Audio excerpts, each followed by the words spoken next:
ರಾಹುಲ್ ಗಾಂಧಿಯವರು, ಖರ್ಗೆಯವರು, ಸಿದ್ದರಾಮಯ್ಯವರು, ಡಿ.ಕೆ. ಅವರು ಅನೌನ್ಸ್ ಮಾಡಿದ್ದು ಎಲೆಕ್ಷನ್ ಟೈಮಲ್ಲಿ ಅದು ಕೊಟ್ಟಿದ್ದೀವಿ. ಇಡೀ ರಾಷ್ಟ್ರದಲ್ಲಿ ನಮ್ಮನ್ನು ನೋಡಿ ಕೊಟ್ಟಂಥ ಎಲ್ಲ ರಾಜ್ಯಗಳು ನಮಗೆ ಕೊಡ್ಲಿಕ್ಕೆ ಆಗ್ತಾ ಇಲ್ಲ ಅನ್ನೋ ಡಿಸ್ಕಷನ್ನು ಪತ್ರಿಕೆಯಲ್ಲಿ ನೋಡ್ತಾ ಇದ್ದೀವಿ. ಆದರೆ ನಮ್ಮ ರಾಜ್ಯ ಸಕ್ಸಸ್ಫುಲ್ ಆಗಿ ಯಶಸ್ವಿಯಾಗಿ 5 ಗ್ಯಾರಂಟಿಯನ್ನು ನಿರಂತರವಾಗಿ ಕೊಡ್ತಾ ಇದೆ. ಬಾಕಿ ನಿಲ್ಲಿಸಿದ್ರಲ್ಲ ಆನೆ 5 ಅದನ್ನು ಕೊಡ್ತಾ ಇದ್ದೀವಿ. ಕೋಆಪರೇಟಿವ್ನಲ್ಲಿ ಸಾಲ ಮನ್ನಾ ಮಾಡಿ ಕುಮಾರಸ್ವಾಮಿ ಅವರು, ಯಡಿಯೂರಪ್ಪನವರು, ಬೊಮ್ಮಾಯಿಯವರು ಬಿಟ್ಟೋಗಿದ್ರಲ್ಲ ಅದನ್ನು ಈಗ ಕ್ಲಿಯರ್ ಮಾಡಬೇಕಾಗಿದೆ. ಇದೆಲ್ಲ ಮಾಡೋದ್ರ ಜೊತೆಗೆ ಇಂಥ ನಿಮ್ಮ ಕೈಯಲ್ಲೇ ನೀವೇ ದುಡಿದು ನೀವೇ 10 ಜನಕ್ಕೆ ಉದ್ಯೋಗ ಕೊಡುವಂಥ ಅವಕಾಶವನ್ನು ಮಾಡುವಂಥ ಯೋಜನೆಗಳನ್ನ ರೂಪಿಸಿ ನಿಮಗೆ ತಿಳಿಸಿ ನೀವು ಇದನ್ನು ನಿಮ್ಮ ಮುಂದೆ ಕೊಡ್ತಾ ಇದ್ದೀವಿ. ಇದಕ್ಕಿಂತ ಬಹುಶಃ ನಾವು ಏನೇ ಕೆಲಸ ಮಾಡಿದ್ರು ನನಗೆ ಗೊತ್ತಿದೆ. ನಾನು 30-40 ವರ್ಷದ ರಾಜಕಾರಣದ ಅನುಭವ ಇದೆ. ಅಧಿಕಾರ ಇದ್ದಾಗ ಏನೇ ಮಾಡಿದ್ರು ಪಾಸಿಟಿವ್ಗಿಂತ ನೆಗೆಟಿವ್ ಜಾಸ್ತಿ. ಇದಕ್ಕೇನು ಪರಿಹಾರ ಇಲ್ಲ, ಇದಕ್ಕೆ ಪರಿಹಾರನೇ ಇಲ್ಲ. ನಮ್ಮ ಅಕ್ಕ ಯಾರೋ ನಗ್ತಾವೆ, ಯಾಕೆಂದ್ರೆ ಸ್ವತಃ ಅನುಭವ ಅನ್ನೋದು.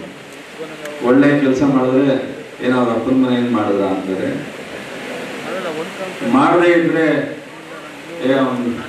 ಏನಾಗಿದೆ. ನಾನು 2004ರಲ್ಲಿ ಮಂತ್ರಿ ಆಗಿದ್ದೆ. ಕೆಲವರು ಹೇಳ್ತಿದ್ರು, ನೀವೇನಾದ್ರೂ ಸಕ್ಸಸ್ಫುಲ್ ರಾಜಕಾರಣ ಆಗಬೇಕು ಅಂದರೆ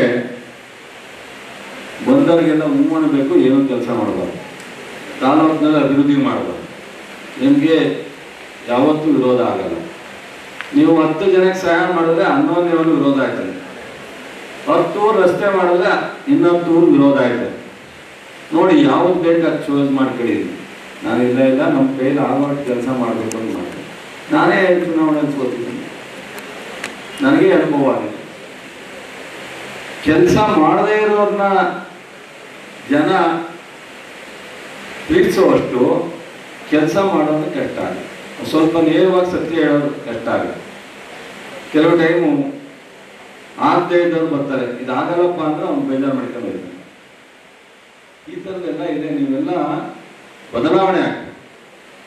ಪಕ್ಷ ರಾಜಕಾರಣಿಗಳನ್ನ ಹೊರತುಪಡಿಸಿ ದೇಶದ ಅಭಿವೃದ್ಧಿಗೆ, ಜನರ ಬದುಕಿಗೆ ಕಾರ್ಯಕ್ರಮ ಕೊಡ್ತಕ್ಕಂಥದ್ದನ್ನ ಗಮನ ಹರಿಸ್ಬೇಕು. ಸುಮ್ಮನೆ ಮಹಾತ್ಮ ಗಾಂಧಿಯವ್ರು ಕೊಟ್ಟ ಅವಕಾಶವನ್ನ 5 ವರ್ಷಕ್ಕೆ ಒಂದ್ಸಲ ಓಟ್ ಹಾಕ್ಬೇಕು, ಯಾವಾಗಲೂ ಹಾಕ್ಬಿಟ್ಟು ಬಂದ್ಬಿಟ್ಟು ಆಮೇಲೆ ಹಾಕಿದ್ಮೇಲೆ ಯಾಕೆ ಪರವಾಯಿತು ಅಂದ್ರೆ ಆಗಲ್ಲ. 5 ವರ್ಷ MLA ಬೈತೀರಾ, ಸರ್ಕಾರ ಬೈತೀರಾ, ಮಂತ್ರಿನ ಬೈತೀರಾ, ಮುಖ್ಯಮಂತ್ರಿಗಳನ್ನ ಬೈತೀರಾ. ಯಾರು ಅದನ್ನ ಮಾಡೋರು? ನೀವೇ ತಾನೇ. ನೀವೇ ಬೈಕಬೇಕು. ನಿಮ್ಮ ಕೈಲೇ ಇದೆಯಲ್ಲ ಅಧಿಕಾರ. ಯಾರು ಬೇಕೋ ಅವ್ರನ್ನ ಆಯ್ಕೆ ಮಾಡೋದು ನಿಮ್ಮ ಕೈಲೇ ಇರುತ್ತಲ್ಲ. ಆಮೇಲೆ ಚೇಂಜಸ್ಸು ಯಾರು ಕೆಲಸ ಮಾಡಿದೆ, ಇನ್ನೊಬ್ರು ಈಗ ಮಾಡಿದ್ರಿ ಚೇಂಜಸ್ ಮಾಡಿ. ಈ ಪ್ರಜಾಪ್ರಭುತ್ವದಲ್ಲಿ ನೀವೇನಾದ್ರೂ ಗಂಭೀರವಾಗಿ ತಗೊಳ್ಳದೆ, ಮತದಾನವನ್ನು ಗಂಭೀರವಾಗಿ ತಗೊಳ್ಳದೆ, ಮತ್ತು ಯಾರು ಏನು ಮಾಡ್ತಾ ಇದ್ದಾರೆ, ಕೇಂದ್ರ ಸರ್ಕಾರ ಏನು ಮಾಡ್ತಾ ಇದೆ, ರಾಜ್ಯ ಸರ್ಕಾರ ಏನು ಮಾಡ್ತಾ ಇದ್ದಾರೆ, ಯಾವ ಮಂತ್ರಿ ಏನು ಮಾಡ್ತಾ ಇದ್ದಾರೆ, ಮುಖ್ಯಮಂತ್ರಿ ಏನು ಮಾಡ್ತಾ ಇದ್ದಾರೆ ಗಮನ ಹರಿಸ್ತೇವೆ, ದೇಶ ಉದ್ಧಾರ ಆಗಲಿಕ್ಕೆ ಸಾಧ್ಯ, ಅಭಿವೃದ್ಧಿ ಆಗಲಿಕ್ಕೆ ಸಾಧ್ಯ. ನೀವೆಲ್ಲ ಬುದ್ಧಿವಂತರಿದ್ದೀರಾ, ಯಾರೂ ದಡ್ಡರಿಲ್ಲ. ಆದರೆ ಗಂಭೀರವಾದಂಥ ಯೋಚನೆ ಮಾಡಬೇಕಾದಂಥದ್ದು ಅನಿವಾರ್ಯ ಅವಶ್ಯಕತೆ ಇದೆ. ಅದರಿಂದ ನಾವು ನಿರಂತರವಾಗಿ 2 ವರ್ಷ ಮೋದಿಯವರು ಹೇಳಿದ್ರು, ಈ ಗ್ಯಾರಂಟಿ ಕೊಟ್ಟು ಕರ್ನಾಟಕ ಸರ್ಕಾರ ದಿವಾಳಿ ಆಗುತ್ತೆ ಅಂತ ಪತ್ರಿಕೆಯಲ್ಲಿ ಹೇಳಿದ್ರು. ಅದೇ ಮೋದಿಯವರು 2-3 ಚುನಾವಣೆಗೆ ಡೆಲ್ಲಿ ಮತ್ತು ಬಿಹಾರ ಅಥವಾ ಈ ಥರ ಘೋಷಣೆ ಮಾಡಿ ಈ ಗ್ಯಾರಂಟಿ ಬಗ್ಗೆ ಅವರೇ ಪ್ರಶಂಸೆ ಮಾಡ್ತಾ ಇದ್ದಾರೆ, ಅವರ ಗ್ಯಾರಂಟಿ ಕೊಡ್ತೀವಿ ಅಂತ. ಆದರೆ ಸಿದ್ದರಾಮಯ್ಯನವ್ರ ಸರ್ಕಾರ, ಕಾಂಗ್ರೆಸ್ ಸರ್ಕಾರ, ಡಿ.ಕೆ. ಶಿವಕುಮಾರ್ ಅವರ ಸರ್ಕಾರ ಒಂದೇ ಒಂದು ಈ ಗ್ಯಾರಂಟಿ ಕೊಟ್ಟು ಎಲ್ಲೂ ಸಂಬಳ ಇಲ್ದಲೆ, ಈ ಥರ ಕಾರ್ಯಕ್ರಮ ಇಲ್ದಲೆ ಅಥವಾ ಬೇರೆ ಬೇರೆ ಪೆನ್ಷನ್ ಇಲ್ದಲೆ ಅಭಿವೃದ್ಧಿಗೂ ದುಡ್ಡು ಕೊಟ್ಕೊಂಡು ಕೆಲಸ ಮಾಡ್ತಾ ಇರ್ತಕ್ಕಂಥದ್ದು ಇಡೀ ರಾಷ್ಟ್ರದಲ್ಲಿ ಇದು ಒಂದೇ ರಾಜ್ಯ.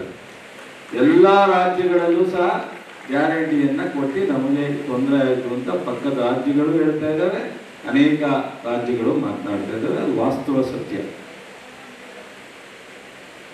ನಾವು ಮಕ್ಕಳ ಕಾರ್ಯಕ್ರಮ ಒಂದು ದಿವಸಕ್ಕೆ 1 ಗಂಟೆ ಕೊಡ್ತಿದ್ದವ್ರು, ವಾರಕ್ಕೆ ನಾವು 7 ದಿವಸ 7 ಗಂಟೆ ಕೊಡ್ತೀವಿ. ಪ್ರೋಟೀನ್ಸ್ ಬೇಕು ಮಕ್ಕಳಿಗೆ. ಯಾವ ಇಲಾಖೆ ಕಾರ್ಯಕ್ರಮನೂ ನಾವು ನಿಲ್ಲಿಸಿ. ಇದೆಲ್ಲವೂ ನಮ್ಮ ಕರ್ತವ್ಯ. ನೀವೆಲ್ಲರೂ ನಮ್ಮನ್ನ ಗೆಲ್ಲಿಸಿ ಇವತ್ತು ಸರ್ಕಾರ ಮಾಡಲಿಕ್ಕೆ ಅವಕಾಶ ಮಾಡಿಕೊಟ್ಟಿದ್ದೀವಿ. ನಾವು ಮಾಡಬೇಕಾದ್ದು ನಮ್ಮ ಜವಾಬ್ದಾರಿ ಅಂತ ತಿಳ್ಕೊಂಡು ನಾವು ಮಾಡ್ತಾ ಇದ್ದೀವಿ. ಹಾಗಾಗಿ ನಮ್ಮ ಕೃಷಿ ಇಲಾಖೆಯಲ್ಲಿ ಒಬ್ಬ ರೈತ ಒಂದು ಕಬ್ಬು ಕಟಾವು ಮಿಷನ್ ತಗೊಂಡ್ರೆ 50 ಲಕ್ಷ ಸಬ್ಸಿಡಿ ಫ್ರೀ. 50 ಲಕ್ಷ ಒಂದು ಬಂಡವಾಳ, 1 ಕೋಟಿ ಮಿಷನ್ಗೆ. ಇಡೀ ರಾಜ್ಯದಲ್ಲಿ ಸ್ವತಂತ್ರ ಬಂದ ಮೇಲೆ ಫಸ್ಟ್ ಟೈಮ್ ಕರ್ನಾಟಕ ಸರ್ಕಾರ ಕೊಟ್ಟರು. 400 ಮಿಷನ್ಗಳನ್ನ ನಾವು ಕೊಟ್ಟಿದ್ದೀವಿ. ಕಬ್ಬು ಕಟಾವು ಮಿಷನ್ ಹೆಚ್ಚಿಗೆ ದಾವಣಗೆರೆಯಿಂದ ಆಚೆ ತಗೊಂಡಿದ್ದಾರೆ. ಬಾಗಲಕೋಟೆ, ಬೆಳಗಾವಿ, ಬೀದರ್, ಗುಲ್ಬರ್ಗ, ಗದಗ, ಧಾರವಾಡ ಈ ಕಡೆ ಹೆಚ್ಚು ತಗೊಂಡಿದ್ದಾರೆ. ನಮ್ಮ ಕಡೆ ಹಳೆ ಮೈಸೂರಿನಲ್ಲಿ ಅದನ್ನು ಹೆಚ್ಚಿಗೆ ತಗೊಂಡಿದ್ದಾರೆ. SC STಗೆ 50 lakh, general 40 lakh subsidy. ಈ ಥರ ಬೇರೆ ಬೇರೆ ಎಕ್ವಿಪ್ಮೆಂಟ್ಗಳಿಗೆ 1,000 ಕೋಟಿ 1 ವರ್ಷಕ್ಕೆ ಸಬ್ಸಿಡಿ ಮೂಲಕ ಕೊಡ್ತಾ ಇದೆ ನಮ್ಮ ಇಲಾಖೆ ಒಂದರಲ್ಲಿ. ಇವತ್ತು ಬಿತ್ತನೆ ಬೀಜ ತೊಂದರೆ ಇಲ್ಲದೆ ಕೊಟ್ಟಿದ್ದೀವಿ, ಗೊಬ್ಬರ ತೊಂದರೆ ಇಲ್ಲದಂಗೆ ಮಾಡ್ತಾ ಇದೀವಿ. ಇಷ್ಟೆಲ್ಲ ರಾಷ್ಟ್ರದಲ್ಲಿ ಗೊಬ್ಬರಕ್ಕೆ ಸಮಸ್ಯೆ ಇದ್ರು ಮ್ಯಾನೇಜ್ ಮಾಡಿದ್ದೀವಿ. ಔಷಧಿ ಕೊಡ್ತೀವಿ. ಕೆಲವು ಟೈಮ್ ಬರುವಂಥ ಕಾಯಿಲೆಗಳಿಗೆ ಯಾವ ರೀತಿ ಅದಕ್ಕೆ ಮೆಡಿಸಿನ್ ಕೊಡಬೇಕು ಅನ್ನೋದನ್ನ ಸೈನ್ಸಿಸ್ಟ್ಗಳ ಮೂಲಕ ಅಥವಾ ನಮ್ಮ ಇಲಾಖೆಯ ಮೂಲಕ ಹೊಸ 5,000 ರೂಪಾಯಿ ಅಂತ ಆಪ್ ಮೂಲಕ ನೀಡಿ ಇಂಟ್ರೊಡ್ಯೂಸ್ ಮಾಡಿ ಇಂಥದ್ದು ಅನೇಕ ಕೆಲಸ ಮಾಡ್ತಾ ಇದ್ದೀವಿ.